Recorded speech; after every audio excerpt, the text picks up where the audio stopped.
After being asleep for nearly 70 years, Steve Rogers would have been forgiven for thinking he'd faced his biggest threat with the Avengers.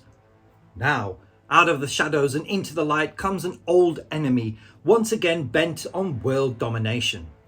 Steve must learn if there is anyone he can trust if he is to have any chance of victory. Ladies and gentlemen, welcome back to Kabiga's Reviews, and these are my thoughts, my opinions, my review, and my feelings on Captain America, the Winter Soldier.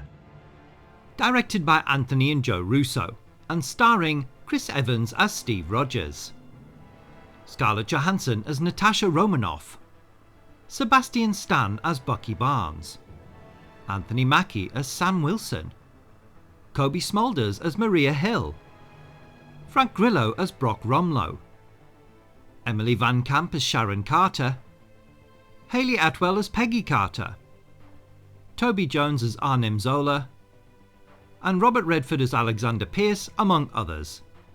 After the cataclysmic events in New York with his fellow Avengers, Steve Rogers lives in the nation's capital as he tries to adjust to modern times. When an attack on a S.H.I.E.L.D. colleague throws him into a web of intrigue that places the whole world at risk, Steve joins forces with Black Widow and new ally Sam Wilson to expose an ever-widening conspiracy. But he and his team soon come up against an unexpected enemy. This is one of my favourite movies out of the entire MCU. 100%. It is top tier. I absolutely love the complete tonal shift from everything that had gone before. So this film, Captain America, the Winter Soldier, deals with consequences from the original Captain America film, not just the fallout from the Avengers. And it is like watching a Bourne film or a James Bond film. It is an action spy thriller set within a superhero world. Totally different, as I say, and it's also the first film that was directed by the Russo brothers, Anthony and Joe, and they would go on to make some of the best Marvel movies out of all of them, including this one. So what we've got Steve, who is trying to adjust to modern life. He's trying to discover what he missed, and I love the bit where Sam tells him about the Trouble Man soundtrack. Steve writes in his notebook. Now this is well known that that notebook had different things written on it for different territories around the world, so that it felt more personal to the audience that was watching it. Here in the UK, it mentions the 1966 World Cup, it mentions the Beatles, and there's something else as well which I can't quite remember. But around the world, these things changed. I mean, like South America, it mentioned Shakira and such like that. In Russia, it mentioned disco.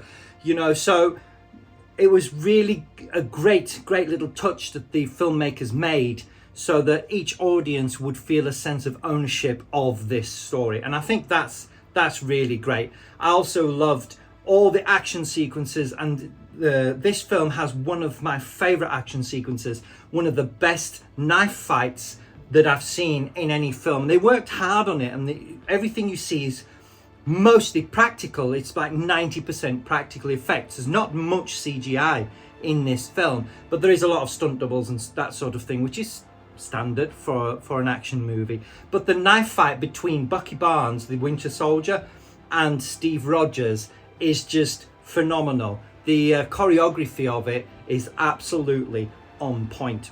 So what else can I say about this film?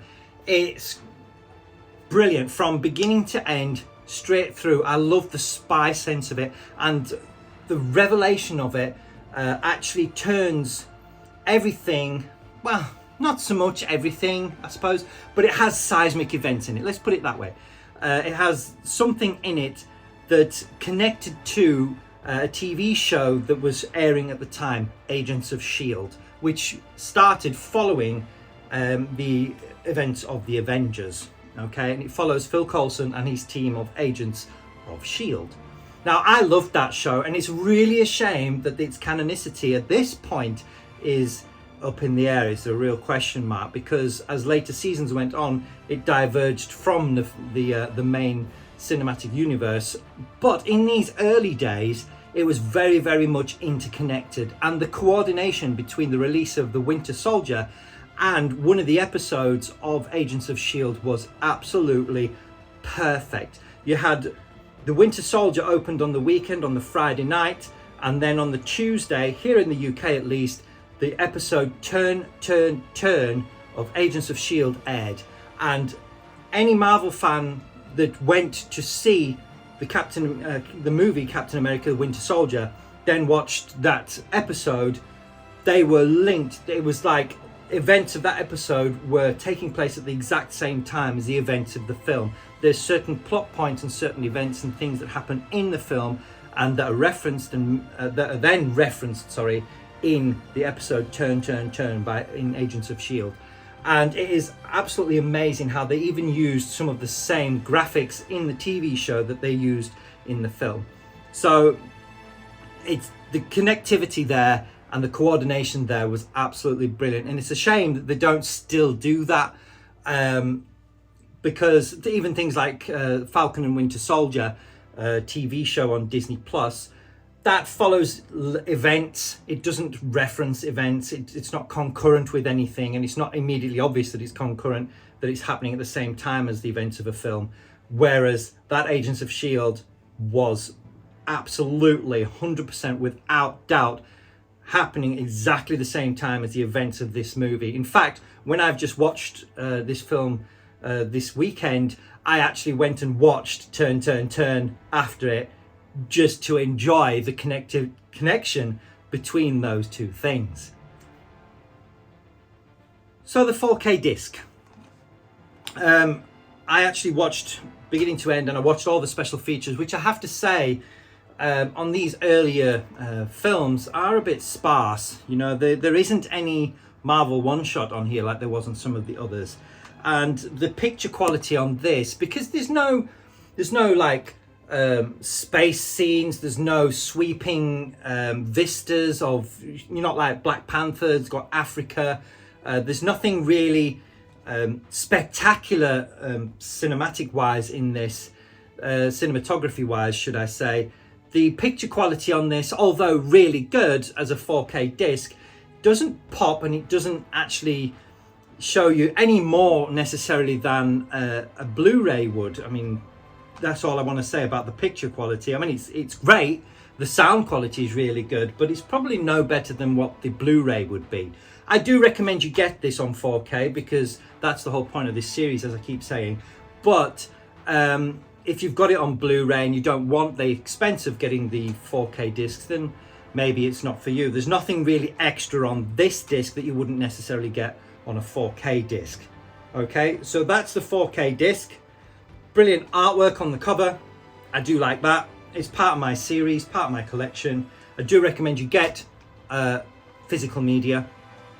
But yeah, Captain America the Winter Soldier, I'm going to score this because it is one of my favourites. I love the dynamics between the characters. I love the action sequences. And like I said earlier, it is just like watching a James Bond, Jason Bourne action thriller.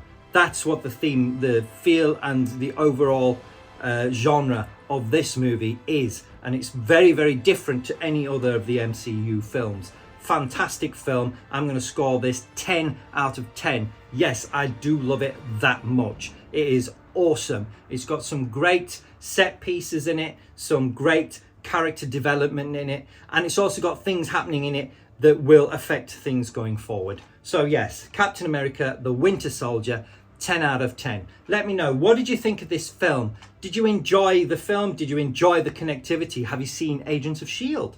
Let me know in the comments down below. Now, a lot of my views come from people that haven't subscribed. So do me a favor, smash that subscribe button, drop me a like and comment on this video. Thank you for watching. I appreciate all your time and I will see you on the next one. Thanks for watching. If you liked what you saw, drop us a like and subscribe to see all future content.